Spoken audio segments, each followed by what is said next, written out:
Aku tunjukin satu kasus ya, ini real terjadi. Ada yang pernah bilang sama aku, dia itu dianggap sebagai kesialan bagi ibunya. Aduh. Karena menurut ibunya ketika dia lahir, anak ini bawa sial karena bapaknya terus kemudian selingkuh. Setelah selingkuh pergi, anak ini terus kemudian dianggap sial, digebukin terus dari kecil. Yang disalahin anaknya karena Sampai diinjek kepalanya. Aduh. Terus dibilang, kesalahan terbesarku adalah melahirkan kamu. Kira-kira gimana? Sedih banget kan ya? Tapi terus anak ini bilang apa? Anak ini bilang gini, Ustadz, gimana caranya aku tetap bisa untuk balas jasa ibuku? Aku bilang, lihat ya, dunia ini di saat yang sama ada seorang ibu ngadu kepada aku, anaknya sudah dikasih makan dengan yang baik, sudah diajarin dengan yang baik, tapi anaknya terus kemudian bantah sama ibunya. Ibu kolot, nyuruh aku sholat, udahlah gak usah sok suci.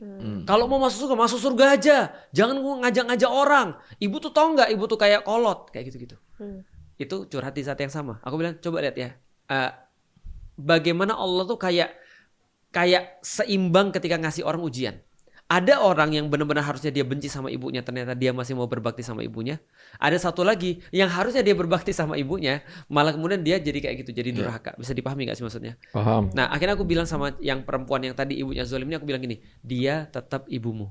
Apapun yang dia lakukan terhadap kamu tidak menjadikan kamu layak untuk memperlakukan dia dengan sesuatu yang sama. Paham sampai di sini? Iya. Jadi tetap dia adalah ibunya. Bentar. Tukeran aja. Paham? Tuh Paham. Solusinya tukeran orang tua. Iya, itu saranku berikutnya. Iya. Saranku berikutnya. Wow, gue punya sarannya tapi Ustadz itu gue. guyon sih. Oh, guyon. Guyon. Tapi maksud, ya coba kalian kan sebenarnya masalahnya tinggal ditukar kan? Iya. Biar yang jahat sama yang jahat dapat Iya, kan? ya udah. Nah, betul. Nah, tapi aku bilang tetap ibunya. Nah, cuma mengenai dengan kezolimannya, Rasul pernah bilang sama sahabat, bantulah sahabatmu yang zolim. Para sahabat bilang lah, kalau kami bantu sahabat yang dizolimi, kami ngerti. Gimana dengan membantu sahabat yang zolim? Kata Rasul, bantulah dia untuk menghentikan kezolimannya. Jadi jangan dibalas kezolimannya, tapi berhenti dari kezolimannya. Contoh, kalau dia lagi tantrum ibunya, pergi dari rumah. Jangan mau diinjek-injek kepalanya. Jangan mau dimarah-marahin. Jangan mau dicaci maki. Udah keluar aja. Terus bilang, ibu saya gak suka ketika ibu kayak gini. Karena aku juga manusia. Tapi tidak menjadikan dia harus kemudian balas pada ibunya. Jadi ingat, kata-kata orang, not divine kita seperti apa.